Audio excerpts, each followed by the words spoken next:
how to see output of your code in Visual Studio Code. All what you have to do is install live server extension. How to do this? I am telling you. Just go on these four boxes on your Visual Studio Code, search for an extension live server.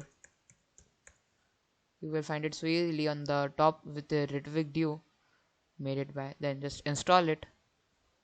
It will take a few time to install. Just wait a minute.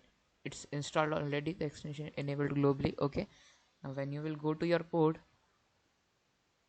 maybe if you have a low end PC, so this is not it is not gonna work at that time only. It is gonna take some time, and then after that time you will see a button go live. And when you will go live on this button, a new Chrome page will be opened in which you will get your extensions, like your output. Okay, it will be a local port server.